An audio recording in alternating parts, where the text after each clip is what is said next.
ਅੱਜ ਜਿੱਥੇ ਸੰਗਰਾਂਦ ਦਾ ਦਿਹਾੜਾ ਹੈ, ਉੱਥੇ ਇੱਕ ਮਹਾਨ ਸ਼ਹੀਦ ਨੂੰ ਵੀ ਆਪਾਂ ਯਾਦ ਕਰ ਰਹੇ ਹਾਂ।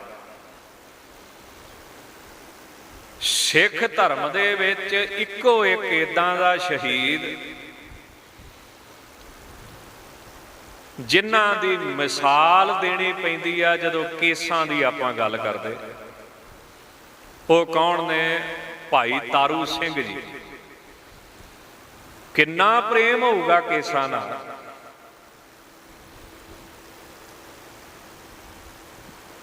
ਮਾਤਾ ਦਾ ਨਾਮ ਬੀਬੀ ਧਰਮ ਕੌਰ, ਭੈਣ ਦਾ ਨਾਮ ਬੀਬੀ ਤਾਰ ਕੌਰ ਤੇ ਪੁੱਤਰ ਦਾ ਨਾਮ ਰੱਖਿਆ ਭਾਈ ਤਾਰੂ ਸਿੰਘ। ਤਿੰਨ ਜਾਣੇ ਨੇ, ਪਰ ਤਿੰਨਾਂ ਦੀ ਸਤ ਸੰਗਤ ਸਵੇਰੇ ਹੁੰਦੀ ਹੈ,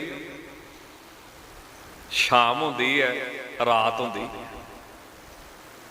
ਆਪਣੇ ਘਰਾਂ 'ਚ ਕਿੰਨੇ ਮੈਂਬਰ ਨੇ, ਪਰ ਕਦੀ ਸਤਸੰਗ ਕਰਕੇ ਵੇਖਿਆ ਕਿਸੇ ਨੇ? ਇਕੱਠੇ ਬਹਿ ਕੇ ਕਦੀ ਰੱਬ ਦੀ ਗੱਲ ਕਰਕੇ ਵੇਖੀ ਕਿਸੇ? ਤਿੰਨੇ ਸਵੇਰੇ ਜੁੜਦੇ ਨੇ, ਤਿੰਨੇ ਸ਼ਾਮ ਜੁੜਦੇ ਨੇ, ਤਿੰਨੇ ਰਾਤ ਜੁੜਦੇ ਨੇ, ਤੇ ਜਿੱਥੇ ਸਤ ਸੰਗਤ ਹੋਣ ਲੱਗ ਪਏ ਉੱਥੇ ਰੰਗ ਤੇ ਚੜ੍ਹਨਾ ਹੀ ਹੈ। ਫਿਰ ਇੱਕ ਦਿਨ ਭਾਈ ਤਾਰੂ ਸਿੰਘ ਜੀ ਕਹਿਣ ਲੱਗੇ, ਮਾਤਾ ਮੈਨੂੰ ਏਦਾਂ ਜਾਪਦਾ ਮੇਰੇ ਕੇਸਾਂ ਦੇ ਵਿੱਚ ਵੀ ਨਾਮ ਚੱਲਦਾ, ਮੇਰੇ ਰੋਮਾਂ ਦੇ ਵਿੱਚ ਵੀ ਨਾਮ ਚੱਲਦਾ। ਮੈਨੂੰ ਏਦਾਂ ਜਾਪਦਾ ਮੇਰੇ ਕੇਸ ਵੀ ਕੀਰਤਨ ਕਰਦੇ, ਬਾਣੀ ਪੜ੍ਹਦੇ। ਮਾਤਾ ਬੜੀ ਸਿਆਣੀ ਸੀ। ਸ਼੍ਰੀਮਾਨ ਭਾਈ ਤਾਰੂ ਸਿੰਘ ਜੀ ਦੇ ਮਾਤਾ ਜੀ ਕਹਿਣ ਲੱਗੇ ਕਿ ਪੁੱਤਰ ਜੀ, ਸਿੱਖ ਦੀ ਮੰਜ਼ਲ ਮੁੱਕਦੀ ਆ 100 ਦਰ ਤੇ ਜਾ ਕੇ। ਤਗੜਾ ਹੋ ਕੇ ਅਰਦਾਸਾਂ ਕਰੀ ਜਾ, 100 ਦਰ ਤੱਕ ਪਹੁੰਚ ਜਾ। ਘਰ 'ਚ ਸਤ ਸੰਗਤ ਹੋਣੀ, ਸਵਾਲ ਹੋਣੇ ਵੀ ਅਸੀਂ ਕੇਸਾਂ 'ਚ ਕੰਗਾ ਕਰਕੇ ਕੇਸ ਸਾਂਭਦੇ ਕਿਉਂ ਆ, ਸੁੱਟਦੇ ਕਿਉਂ ਨੇ? ਫਿਰ ਇਕੱਠੇ ਕਰਕੇ ਇੱਕ ਦਿਨ ਸੰਸਕਾਰ ਕਿਉਂ ਕਰਦੇ ਆ? ਘਰ 'ਚ ਇਹਨਾਂ ਗੱਲਾਂ ਤੇ ਵਿਚਾਰ ਹੋਣੀ। ਕੇਸ ਕਤਲ ਨੂੰ ਬੰਦੇ ਕਤਲ ਕਰਨ ਜਿੰਨਾ ਕਿਉਂ ਮੰਨਿਆ ਜਾਂਦਾ? ਕਿੱਥੇ ਇੱਕ ਬੰਦਾ, ਕਿੱਥੇ ਇੱਕ ਕੇਸ। ਸਿੱਖ ਧਰਮ 'ਚ ਕੇਸ ਕਤਲ ਤੇ ਬੰਦਾ ਕਤਲ ਇਹ ਕਿਉਂ ਮੰਨਿਆ ਜਾਂਦਾ ਹੈ? ਬਰਾਬਰ ਕਿਉਂ ਮੰਨੇ ਜਾਂਦੇ? ਬੜੀ ਸੋਹਣੀ ਵਿਚਾਰ ਚੱਲਣੀ। ਤਿੰਨ ਜਾਣੇ ਸੀ ਘਰ 'ਚ, ਸਿਰਫ ਇੱਕ ਮਾਂ, ਇੱਕ ਆਪ ਤੇ ਇੱਕ ਭੈਣ।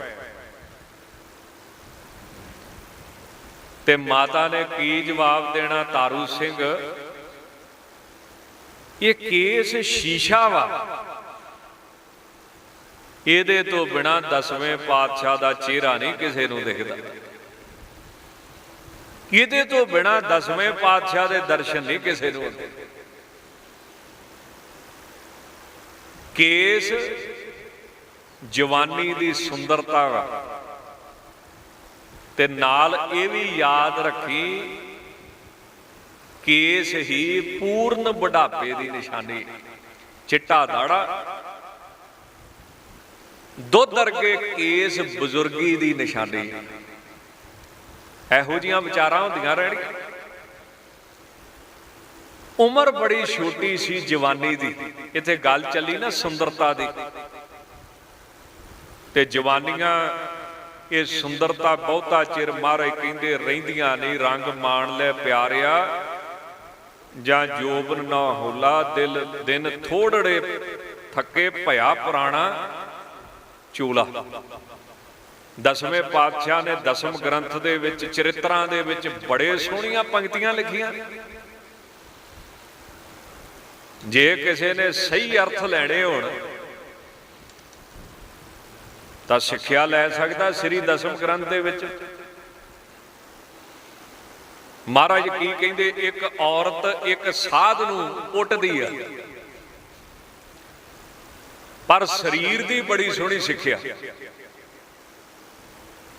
भी ये शरीर निष्फल चले जाना ही बंदगी तो बिना।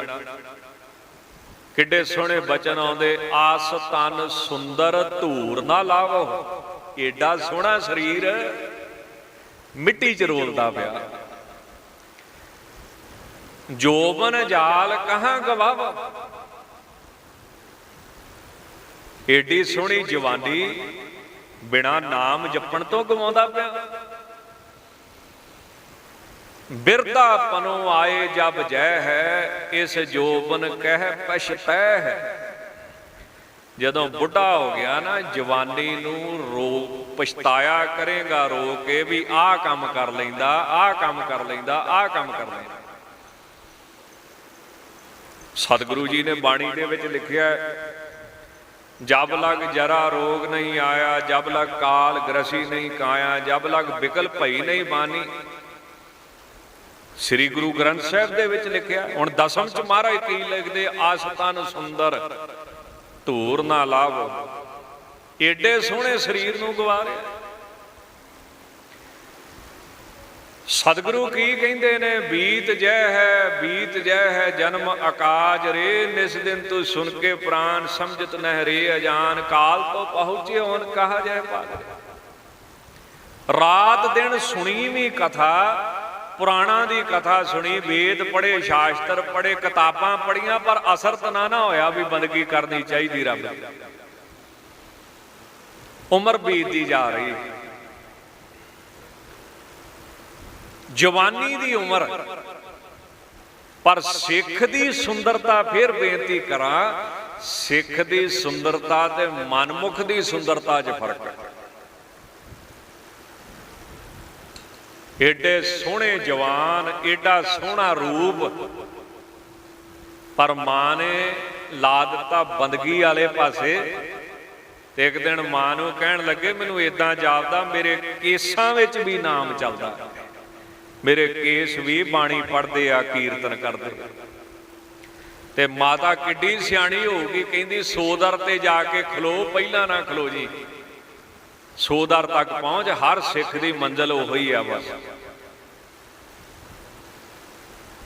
पता लगा अमर शहीद धन बाबा बंदा सिंह बहादुर जदों शहीद हो गए ना,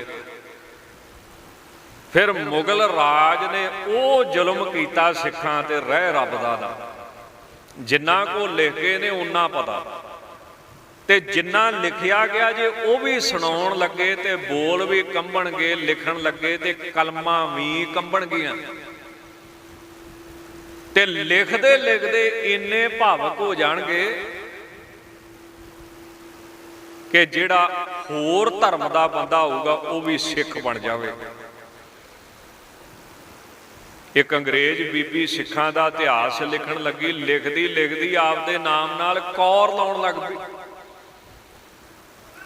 मकालब साहब गुरबाणी की ट्रांसलेशन कर लगे, करते करते जपजी साहब जबानी चेते कर लिया, ते कह दिता मैं सिख हां, सिर ते पग बन्ननी शुरू कर दी। अंग्रेज मकालब साहब जिन्हां गुरु ग्रंथ साहिब का तर्जमा किया, शरीर छड्डण तो पहला जपजी साहब का पाठ किया, ते संतां वाली मौत लई बाणी पढ़ के शरीर छड्डे। ऐसा जुल्म शुरू होया, सिरां दे मुल पैने शुरू हो गए। जकरिया खान सूबेदार सी, उन्हें वो जुल्म किया है जिहड़ा अज भी इतिहास विच दर्ज है, ते साडी सिख कौम का माण मत्ता इतिहास है, जिन्हों पढ़ के हर सिख फखर महसूस कर सकता है। ढैंदी कला दे विचों चढ़दी कला च आ सकदा जे इतिहास अपना पढ़ना शुरू कर दे। भाई साहब भाई तारू सिंह जी, उन्हां दा सिੱਖੀ दर्शन बड़ा विलक्षण सी। ਉਹ ਸਿੱਖੀ ਮਾਰਗ ਨੂੰ ਪਤਾ ਕੀ ਮੰਨਦੇ ਸੀ? ਉਹ ਕਹਿੰਦੇ ਸੀ ਵੀ ਜਿਹੜੇ ਘਰ ਦੇ ਵਿੱਚੋਂ ਸਿੱਖ ਭੁੱਖਾ ਚੱਲ ਜੇ ਨਾ, ਉਹ ਘਰ ਘਰ ਨਹੀਂ, ਉਹ ਮੜੀਆਂ ਵਾ। ਨੰਬਰ 2, ਉਹਨਾਂ ਦਾ ਅਸੂਲ ਸੀ ਆਪ ਭਾਵੇਂ ਮੁੱਠ ਛੋਲਿਆਂ ਦੀ ਖਾਣੀ, ਆਪ ਭਾਵੇਂ ਪਾਟੇ ਕੱਪੜੇ ਪਾਉਣੇ, ਮਾਂ ਨੇ ਵੀ ਭੈਣ ਨੇ ਵੀ ਤੇ ਆਪ ਵੀ, ਤੇ ਵਾਹੀ ਕਰਕੇ ਟੈਕਸ ਦੇ ਕੇ ਜਿੰਨੇ ਪੈਸੇ ਬਚਣੇ ਉਹ ਸਿੰਘਾਂ ਨੂੰ ਭੇਜਣੇ ਜਿਹੜੇ ਜੰਗਲਾਂ ਵਿੱਚ ਰਹਿੰਦੇ ਸੀ। ਆਪ ਪਾਟੇ ਕੱਪੜੇ, ਤੇ ਇੱਥੋਂ ਤੱਕ ਇੱਕ ਮੁੱਠ ਛੋਲਿਆਂ ਦੀ ਵੀ ਖਾਂਦੇ ਰਹੇ ਤੇ ਬੰਦਗੀ ਕਰਦੇ ਰਹਿਣਾ, ਜਪਜੀ ਸਾਹਿਬ ਦਾ ਅਭਿਆਸ ਕਰਦੇ ਰਹਿਣਾ। ਕਮਾਲ ਦਾ ਸਿਦਕ ਆ। ਸਿੱਖ ਕਹਿ ਲੋ ਜਾਂ ਸਿਦਕ ਕਹਿ ਲੋ, ਇੱਕ ਗੱਲ ਹੀ।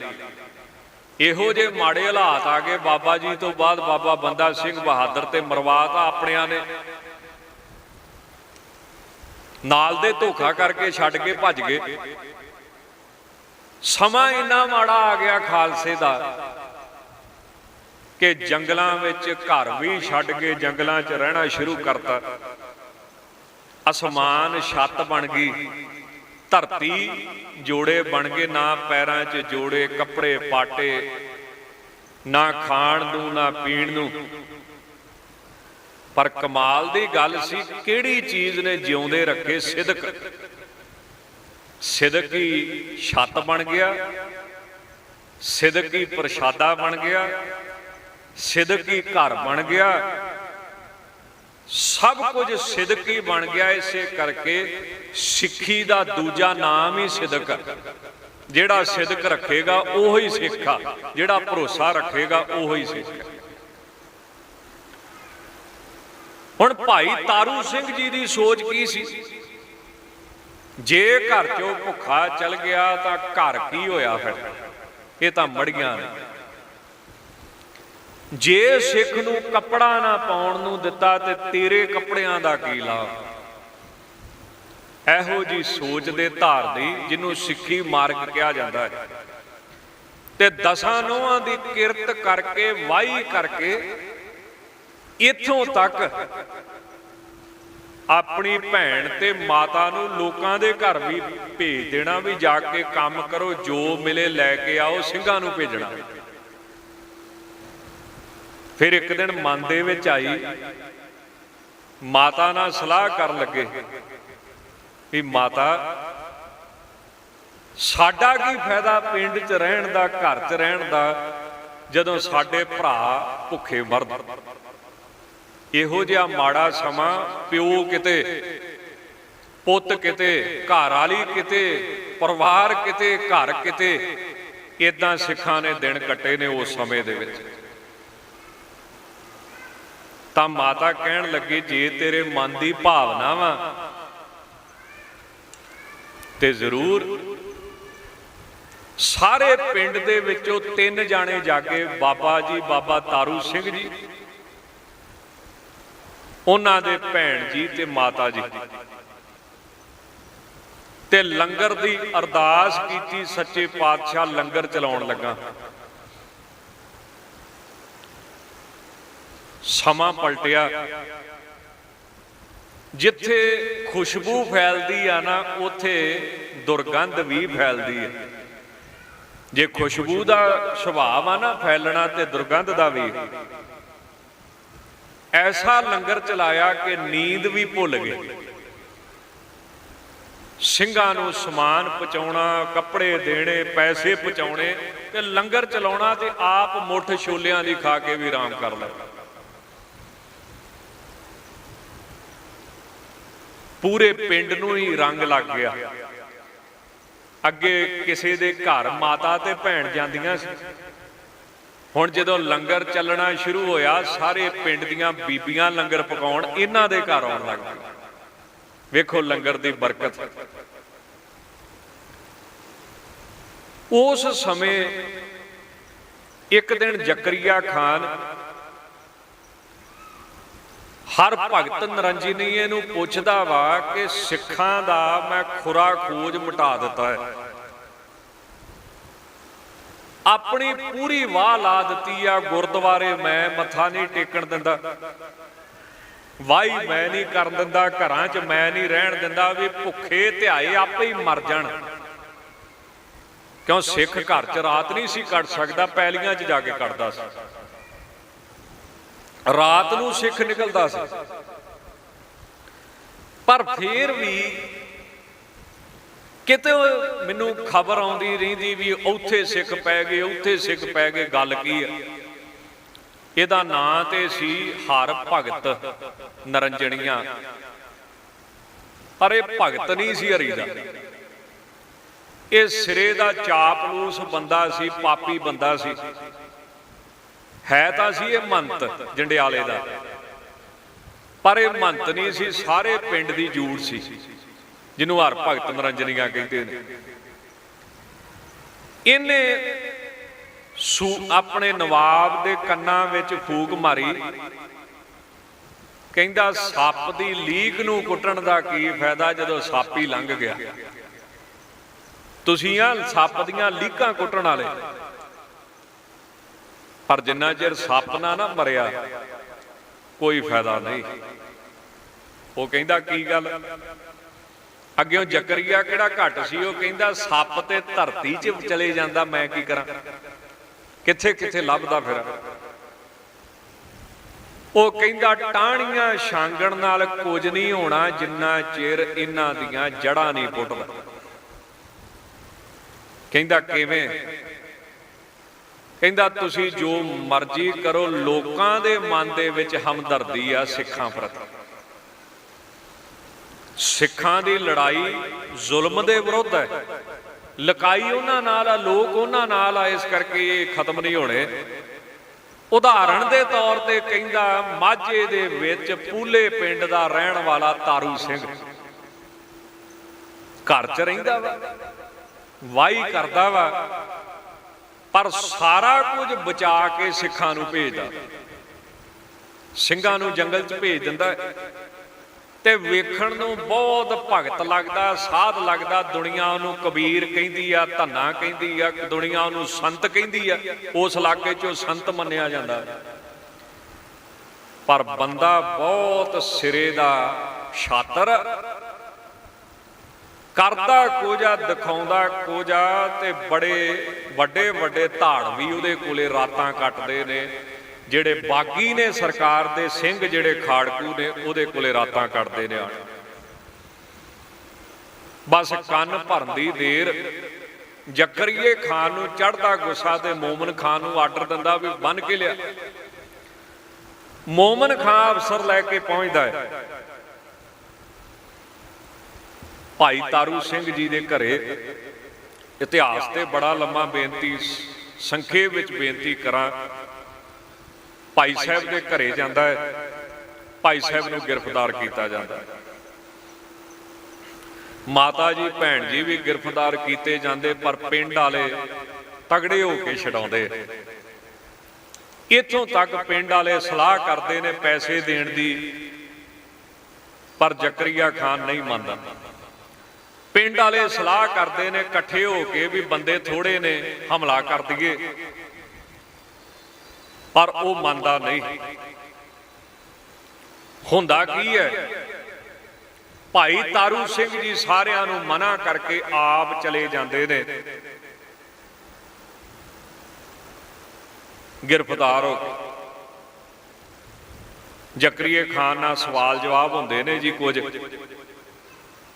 भाई साहब कहते ने असी सरकारी ते दरबारी दोवें हुक्म मनदे, टैक्स दिंदे आ, चोरी नहीं करते, डाका नहीं मारते, ते सानू काहदे वास्ते भाई गिरफ्तार किया है? वो अग्यों कहंदा तू चोरी नहीं करता, डाका नहीं मारता, पर तू बागियां नूं ते शह दिना, बागियां नूं ते पनाह दिना ना, बागियां नूं ते पालदा ना। जिहड़ा जवाब दिता ना भाई तारू सिंह जी ने, याद रखियो, वो कहन लगे मेरे गुरु का हुक्म आ, भुखा वेखना वा, धर्म नहीं वेखना।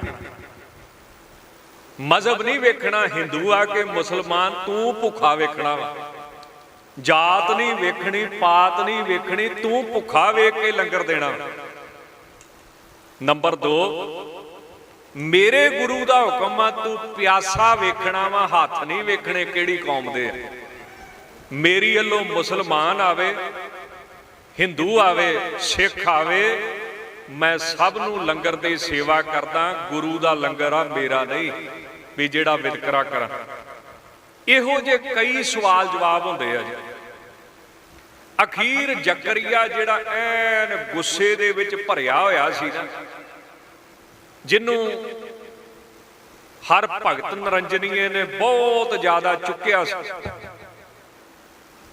वो कहंदा बहुतियां गल्लां दी मैनूं लोड़ नहीं, मैनूं मतां देण दी लोड़ नहीं, जां ते इस्लाम कबूल कर ला ते जां फिर मरन वास्ते तैयार हो जा। संखेप दे विच बेनती करा, समा काफ़ी हो चलिया है। होया कि कुछ इतिहासकार कहते ने कि भाई साहब दे उत्ते ये फतवा लाया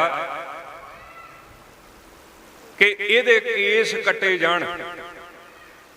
कुछ कहते ने कि पहला काफ़ी दिन उन्होंने टॉर्चर किया गया। हुण जदों केस कट्टण दा हुक्म लाया तां भाई तारू सिंह जी ने उस समय श्री जपजी साहब जी का पाठ आरंभ किया, पवित्र बाणी का जाप आरंभ किया। कैंची जिहड़ी सी वो केसां नूं कतल ना कर सकी। पहला भी बेनती की सी कि धर्म रखो, एक दिन समा आवेगा धर्म तुहानू रखेगा। पहला भी बेनती की सी कि नाम जपीए महाराज जपाउण, एक दिन समा आवेगा नाम अपने आप साडा नागा नहीं पैण देवेगा, नामी परमेश्वर नाम जपावेगा। गुरु नाल प्रेम करिए, एक दिन समा आवेगा कि गुरु साडे नाल प्रेम करेगा। जदों कैंची केस ना कट सकी तां जकरिए खान ने फिर हुक्म दिता कि खोपड़ी उतार दी जाए। तां श्रीमान भाई तारू सिंह जी जपजी साहब का पाठ करते ने ते खोपड़ी लैनी शुरू हुई है। उन्हें कह दिता भी केस असी कटाने नहीं, तेरी कैंची कट नहीं सकी। सड़े वाले जकरिए खान ने आख्या मैं केसां सिणे खोपड़ी पुट दूंगा, खोपड़ी ला दांगा। उधर जपजी साहब का जाप, इधर खोपड़ी लै रही है। सिंह साहब भाई तारू सिंह जी ने जाप पूरा किया, खोपड़ी लै गई। भाई साहब नूं तड़फाउण वास्ते भी ये तड़फ तड़फ के मरे, तड़फ तड़फ के मरे, उस तरह वापस जेल च भेज दिता गया। इतिहास गवाह है 22 दिन भाई साहब रहे ने, पर गुरबाणी कहती है पाप कमावदिया तेरा कोई ना बेली राम। इधर भाई साहब की खोपड़ी लैंदी है ते उधर उन्होंने बन पै जाता है। हुण इहदे वास्ते भाई तारू सिंह एक आम जिहा सिख सी, उन्हां दी सादगी वेख के आम जिहा सिख समझिया इन्हें, पर यह नहीं सी पता भी एडी कमाई वाले महापुरुष ने, संत ने। उम्र सारी 24 के 25 साल की जवानी भाई तारू सिंह जी। खालसे नूं बेनती भेजी, वजीरां नाल सलाह की भी मेरे तो गलती हो गई है, मेरे तो पाप बहुत होया, मैं तुहाडे घर घाट उजाड़ दिते, पर मैं बहुत दुखी हाँ।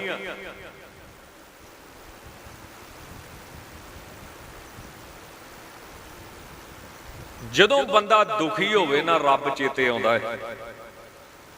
ਹੁਣ ਖਾਲਸਾ ਕਿੱਡਾ ਬੇਮੁਤਾਜ ਹੈ। ਖਾਲਸੇ ਨੇ ਕੀ ਅੱਗੇ ਹੁਕਮ ਕੀਤਾ?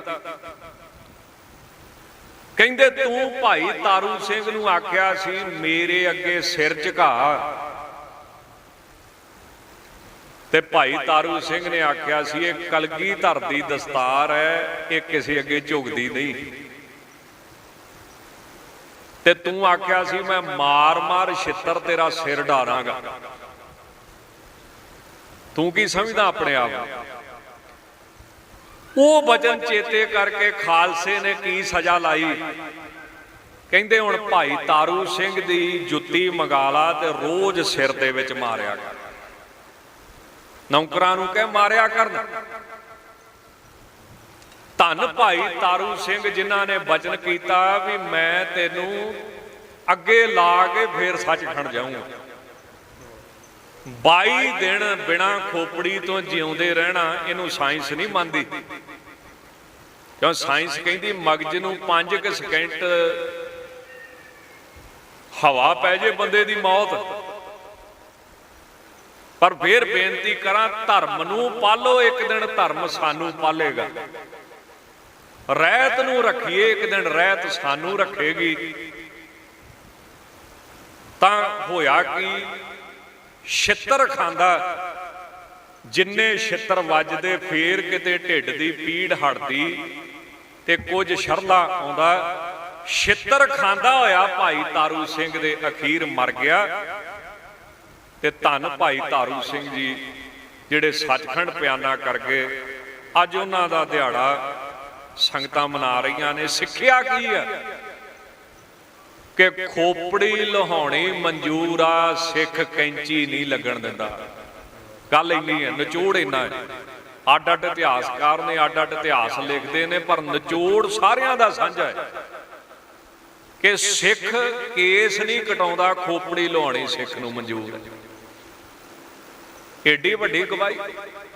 ਹੁਣ ਉਮਰ ਕਿਹੜੀ ਆ ਜਵਾਨੀ ਦੀ?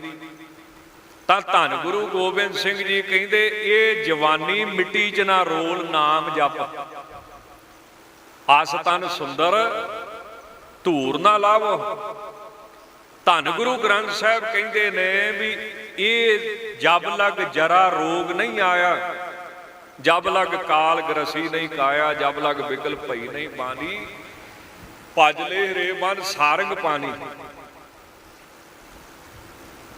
ਤਾਂ ਸਤਿਗੁਰੂ ਕਹਿੰਦੇ ਜਿਹੜੇ ਗੁਰੂ ਕੇ ਸਿੱਖ ਨੇ ਉਹ ਬਾਹਰਲੀ ਸੁੰਦਰਤਾ, ਬਾਹਰਲੀ ਜ਼ਿੰਦਗੀ, ਬਾਹਰਲੇ ਰੰਗ ਤਮਾਸ਼ੇ ਤੇ ਨਹੀਂ ਡੁੱਲਦੇ।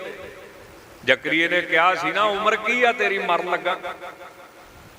ਤੇ ਭਾਈ ਤਾਰੂ ਸਿੰਘ ਜੀ ਨੇ ਕੀ ਆਖਿਆ ਸੀ? ਕਾਜੀ ਨੂੰ ਕਹਿੰਦੇ ਮੈਨੂੰ ਇੱਕ ਗੱਲ ਦੱਸ ਵੀ ਤੂੰ ਕਹਿੰਦਾ ਮੁਸਲਮਾਨ ਬਣ ਜਾ, ਤੇ ਮੁਸਲਮਾਨ ਬਣਿਆ ਬੰਦਾ ਮਰਦਾ ਨਹੀਂ, ਫਿਰ ਬਹੁਤ ਨਹੀਂ ਆਉਂਦੀ। ਫਿਰ ਕਾਜੀ ਚੁੱਪ ਹੋ ਗਿਆ।